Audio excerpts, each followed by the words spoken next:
నమస్కారం. నా పేరు ప్రతిభా Takkallapalli. 18 times international gold మెడలిస్ట్‌ని. And రీసెంట్‌గా ఒక మీడియాలో ఒక చిన్న క్లిప్ చాలా వైరల్ అవుతుంది సోషల్ మీడియాలో. అండ్ నాకు 18 ఇంటర్నేషనల్ మెడల్స్ వచ్చినప్పుడు కూడా ఎవరు ఇంత రెస్పాన్స్ ఇవ్వలేరు. అండ్ రూరల్ ఏరియాస్కి వెళ్ళి థౌజండ్స్ ఆఫ్ గర్ల్స్కి ఫ్రీ సర్వీస్ ఇచ్చినప్పుడు కానీ, పోలీస్ ట్రైనీస్కి ఫ్రీ సర్వీస్ ఇచ్చినప్పుడు కూడా ఎవరు ఇంత రెస్పాన్స్ ఇవ్వలేరు. ఒక చిన్న వీడియోకి మాత్రం ఇంత సపోర్ట్ చేస్తున్నారు. అండ్ నాకు తెలీదు మనుషులు ఇంత సపోర్ట్ చేస్తారని. అండ్ 2022లో జరిగిన ఇష్యూ అది. డిసెంబర్లో ఇంటర్నేషనల్లీ ఇంగ్లాండ్లో ఉన్నప్పుడు నాకు మెడల్ వచ్చింది, టర్కీలో మెడల్ వచ్చింది అని చెప్తే నాకు స్పోర్ట్స్ మినిస్టర్స్ వాళ్ళ ఆఫీస్ నుంచి వచ్చిన ఇబ్బందులు. అండ్ అదే థింగ్ వాళ్ళకి నేను చెప్పినప్పుడు నాకు ఉల్టా నాకు ధమ్కి ఇచ్చిండ్రు, నన్ను థ్రెటన్ చేసిండ్రు. సైలెంట్ అయిపోయినా. నాకు కెరీర్ ఉంది, నాకు ఇంకా చేయాల్సింది చాలా ఉంది, చాలా గోల్స్ ఉన్నాయని చెప్పి సైలెంట్ అయిపోయినా అప్పుడు కూడా. అండ్ మళ్ళీ హకీంపేట్ ఇష్యూ వచ్చినప్పుడు ఆ పిల్లలు మైనర్స్ వాళ్ళ వీడియోస్ అందరు మీడియా అన్నల దగ్గర ఉండే. స్టిల్ వాళ్ళు మాట్లాడలేకపోతున్నా. ఆ పిల్లలకి ఏం ధమ్కిచ్చినో నాకు తెలియదు. సో మీడియా అన్నలు అందరు నా దగ్గర వస్తే మళ్ళీ నేను ఇష్యూస్ అన్నీ చెప్పిన స్పోర్ట్స్ రిలేటెడ్ మాత్రమే. అండ్ స్పోర్ట్స్ రిలేటెడ్లో చాలామంది చాలా డిఫరెంట్గా బిహేవ్ చేసేవాళ్ళు, మాట్లాడేవాళ్ళు. ఈ మేల్ ఈగోస్ చాలా ఉంటాయి. అది తట్టుకొని నాలాగా నిలబడ్డ అథ్లెట్స్ ఎవరు లేరు. చాలామంది పెళ్ళిళ్ళు చేసుకొని ఇంట్లో కూర్చున్న వాళ్ళు ఉన్నారు. స్పోర్ట్స్ మినిస్టర్ల స్పోర్ట్స్ మొత్తం ఈ మినిస్ట్రీల పుణ్యాన. సో ఇదేం డ్రామా కాదు. లైఫ్ని దావా మీద పెడితే కానీ నీ మెడల్స్ రాలేవు. ఇది ఎంతమందికి అర్థమవుతుందో నాకు తెలియదు. అండ్ నాకు 2023లో ఈ వీళ్ళ ఎంత థ్రెటన్ చేసిండ్రో అని నేను మీడియా ముందుకు వచ్చినప్పుడు అంటే మీ పేరెంట్స్ ఎక్కడ ఉంటారో తెలుసు అని చెప్పి ఫార్చునర్స్ ఫాలో చేయడం. ఇవేంది ఏమనుకుంటున్నారు? ఇండియాని రిప్రజెంట్ చేస్తున్నాం, ఇంత కష్టపడుతున్నాం, కనిపిస్తలేవా ఇవి కూడా? అండ్ ఇంత ఈగోస్ ఎందుకు? దేని గురించి? పదవి పొజిషన్స్ ఇవేనా? ఇవి ఓన్లీ మీరు స్టేట్ని రిప్రజెంట్ చేస్తున్నారు, ఒక పొజిషన్లో ఉన్నారు. మేము కంట్రీని రిప్రజెంట్ చేస్తున్నాం. ఏ సపోర్ట్ లేకుండా ఇక్కడ దాకా వచ్చిన. అండ్ ఈరోజు ఇంతమంది సపోర్ట్ చేస్తారని నాకు తెలియదు. అండ్ చాలామందికి నేను థ్యాంక్ యూ చెప్పుకుంటున్నా. At the same time question కూడా చేస్తున్నా, ఎక్కడ పోయారు ఇన్ని మెడల్స్ వచ్చిన రోజు? ఈ సపోర్ట్ అప్పుడు ఎందుకు చూపించలేదు?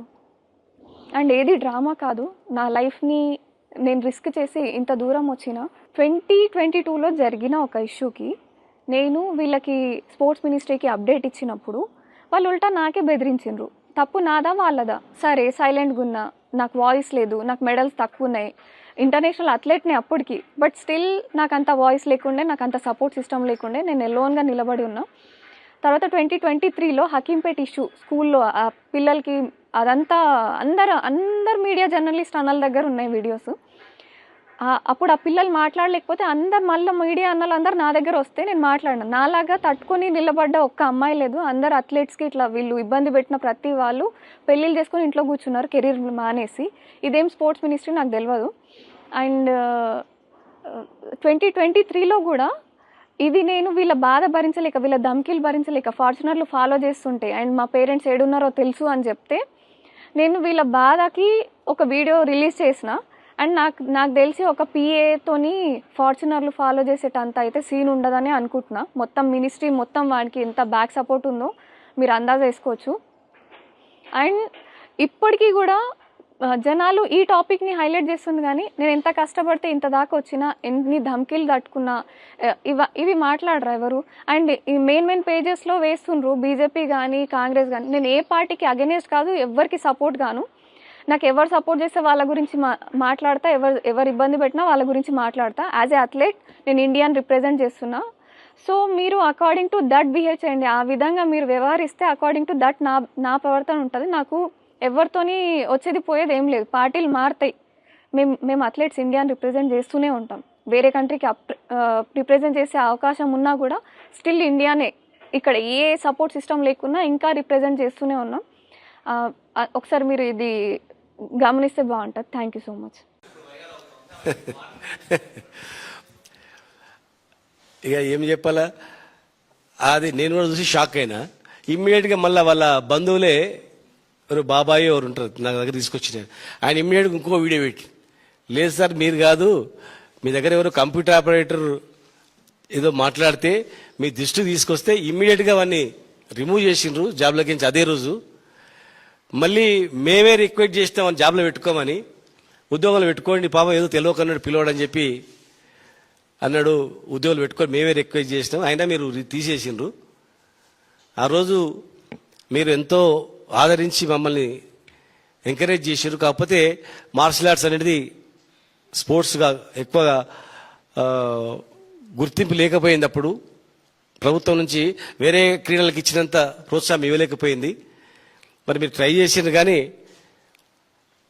మీకు సంబంధం లేదు ఆ ఇష్యూ మాత్రం అని చెప్పి వాళ్ళు చెప్పారు. ఆ వీడియో కూడా వచ్చింది, వాళ్ళు మాట్లాడిన కూడా వచ్చింది. అంటే ఈ బీజేపీ కాంగ్రెస్ ఎట్లయిపోయిందంటే, అందరు కొంత మంది మంచి వాళ్ళు కూడా ఉండొచ్చు, అందరిని అనలేము, అందరిని ఒక గాడి కట్టలేము. కానీ అందులో కొంతమంది ప్రజా సమస్యల మీద దృష్టి పెట్టి ఎదగాలనేటువంటి ఆలోచన ఉండదు. కొంతమంది లోఫర్గాలు అంటే చూడు, చిచ్చరగాలు చేసే పని అనమాట.